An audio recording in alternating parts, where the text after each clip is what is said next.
స్థానిక పెద్దకాపు వీధిలోని శ్రీరామ భజన మందిరం నందు ఉదయం 5 గంటల నుంచి 8 గంటల వరకు శ్రీరామ నామ సంకీర్తనలు ఆలాపించారు. ఈ సందర్భంగా రాములవారి చిత్రపటానికి ప్రత్యేక పూజలు నిర్వహించిన అనంతరం భక్తులకు ప్రసాదాలను పంపిణీ చేశారు. ఉభయదారులుగా ఈతమాకుల శ్రీనివాసులు కుటుంబ సభ్యులు పూజాది కార్యక్రమాలను నిర్వహించారు. ఈ సందర్భంగా భజన మండలి సభ్యులు గుండాల గోపీనాథ్ రెడ్డి మాట్లాడారు. కలియుగ ప్రత్యక్ష దైవమైన శ్రీ వెంకటేశ్వర స్వామి పాదాల చెంత వెలిసిన తిరుపతి పట్టణంలో వెలిసినటువంటి రాములవారి గుడి పెద్దకాపు వీధిలో వెలిసి ఉన్నది.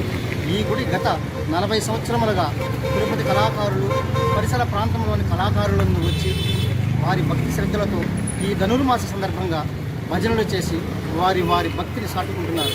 అదేవిధంగా ఇంకా తెలిసిన వారు తెలియని వారు అందరూ విచ్చేసి ఈ హరినామస్మరణ చేయవలసినదిగా ఈ ధనుర్మాసంలో హరినామస్మరణ చేస్తే ఎంతో పుణ్యము, మనకున్నటువంటి మానసిక రుగ్మతలు కూడా తొలగిపోతాయి.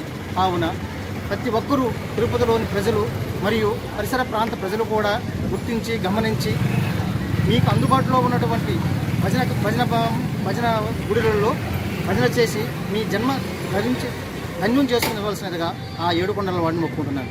జై శ్రీరామ్, జై శ్రీరామ్, జై శ్రీరామ్, జై శ్రీరామ్. పెద్దకాపు వీధి రామాలయం భజన మందిరము గత 40 సంవత్సరాలుగా ధనుర్మాసం నెల పొడవున ఉదయం 5:30 గంటల నుంచి 8:30 గంటల వరకు భక్తులందరూ కూడా చాలా భక్తితోటి భజన కార్యక్రమం చేస్తుంటారు. ఈ మాసం అంతా కూడా కంటిన్యూ జరుగుతూ ఉంటుంది.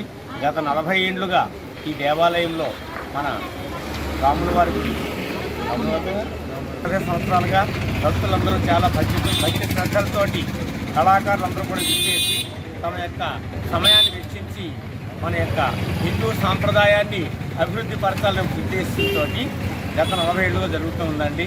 మన పండుగలో మొట్టమొదటిసారిగా వినాయక చవితి వస్తుంది విఘ్నేశ్వరుడికి. ఆ వినాయక చవితి వెళ్ళిన వెంటనే మళ్ళీ వాళ్ళ తల్లిగారైనటువంటి అమ్మవారికి మనకి నవరాత్రులు జరుగుతాయి, దేవీ నవరాత్రులు. తర్వాత వాళ్ళ మేనమామ గారైనటువంటి ఈ విష్ణుమూర్తి యొక్క ధనుర్మాసం చాలా ప్రీతికరమైనది విష్ణుమూర్తికి ఇప్పుడు జరుగుతుంది. దీని తర్వాత మళ్ళా మహాశివరాత్రి శివుడు వినాయకుని యొక్క తండ్రి గారు. ఈ విధంగా మన యొక్క హిందూ సాంప్రదాయాన్ని అభివృద్ధి పరచడం కోసం మన వాళ్ళందరూ కూడా చాలా భక్తి శ్రద్ధలతో ఉన్నారు. మన సాంప్రదాయాన్ని కాపాడుకోవడం మన యొక్క బాధ్యత.